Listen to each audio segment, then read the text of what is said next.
Yo, what's up guys? Finite here. Welcome to another Minecraft video. And today I will be grinding some wins on UAC duels, and I will show it all in a replay mod time-lapse and a little bit of a montage. While you look at the nice little montage that I made of all my wins, I will continue on and do a commentary on that one time when my social studies teacher screwed me over. Well, let's get right on to it. And okay, first off, on context, I have a social studies teacher, and he is probably one of my favorite teachers. I'm not gonna say his name. Let's call him Mr. Davidson. Okay. Okay. So Mr. Davidson is a very interesting, very nice teacher, and social studies with him is probably one of my favorite subjects. And he is also coincidentally the one who is the director of the MUN club. Now, MUN stands for Model UN, and it's basically where you kind of come together and you're one country, and you basically do a UN debate against other delegates of another country, of other international schools. And it's a lot of fun for me, and well, it's just basically bullying people with words, so what do you think? But, so there's this thing called MUN, and he's director of it, so that's all you need to know. Now, if we start with the actual story, this was, say, 2 weeks ago. So, our dear Mr. Davidson, he said that I should probably sign up for this MUN conference. So, I did, obviously, because I do actually really enjoy doing MUN, and I did join. And then I joined, back then, was like a month before the actual conference, so I had no idea if I was free or not. I just joined because I thought it would be fun. What I didn't know is that that would have been the biggest mistake of my entire life. So I have explained in a previous video what summatives and formatives are. So in my school, which is an IB League school, a summative is like what you care about. It is the tests, it is the projects that make up your grade.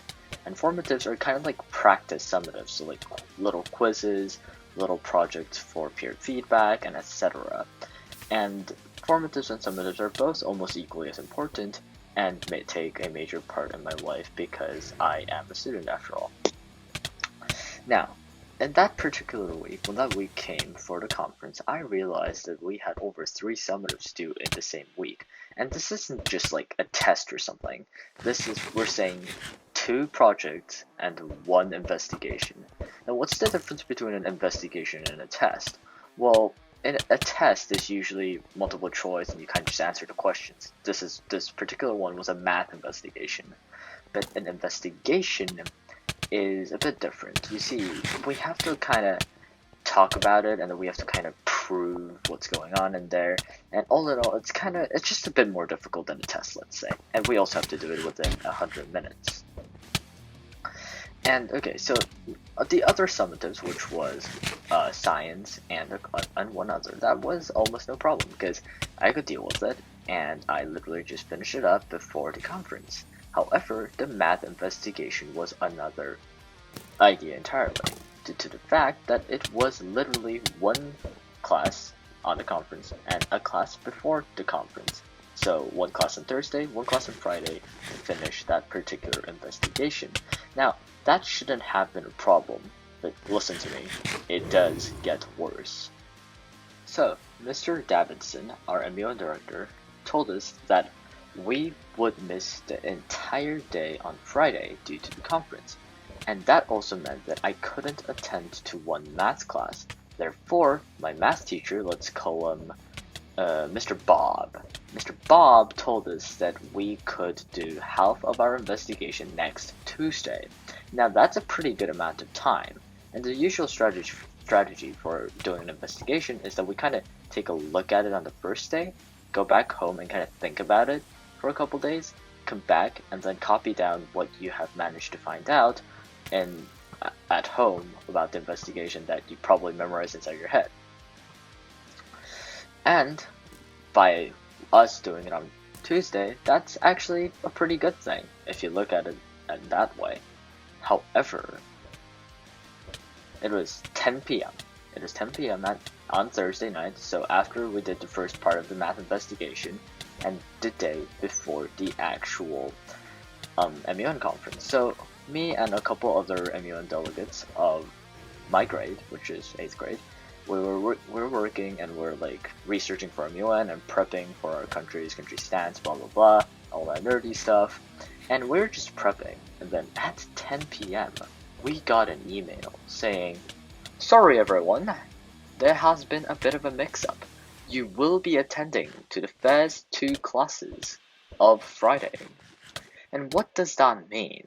That means that I had spent the entire day after school on Thursday prepping for MUN, not doing any of math, mind you, because I thought that I would have time to look at that investigation at home in the weekends, because due to the fact that we're missing classes on Friday, we wouldn't do it on Friday, so there was no, the priorities were to first prep for MUN.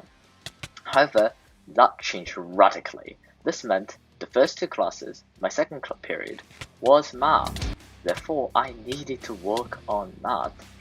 I needed to figure it out, and I wasn't even close. I had spent the entire day doing MUN stuff, and our dear Mr. Davidson told us about this time zone mix-up at freaking 10 p.m. Imagine what I had to go through. So I made a little Discord chat for all the people in MUN, and I said, "Panic!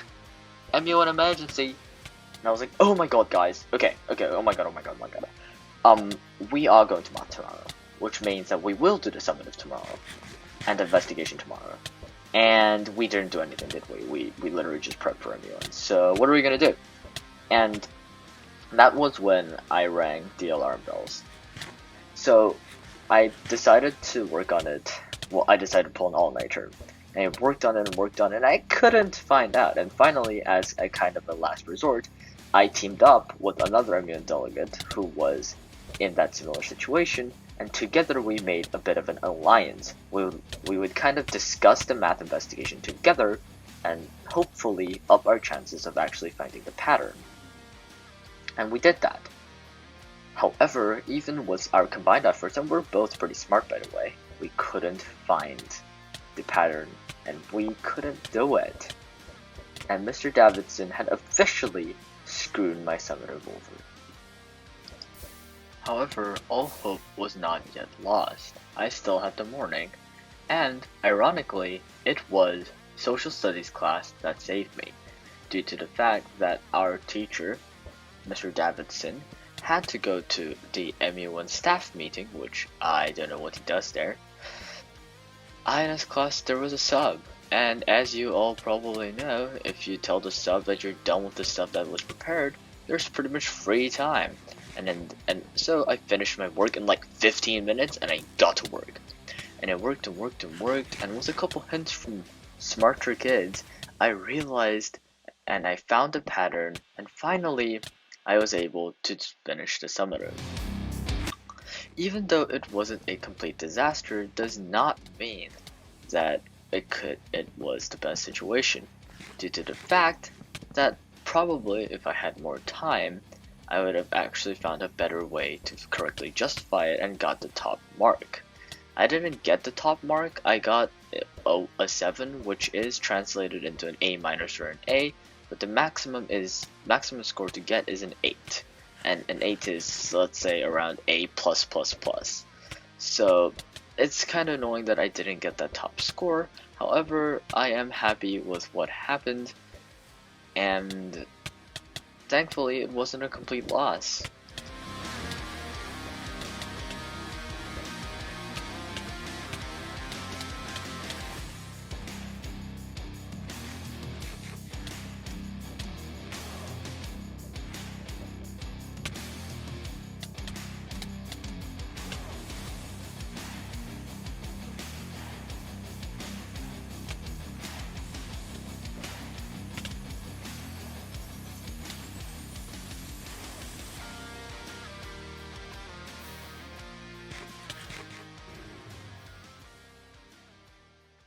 And just like that, that was it.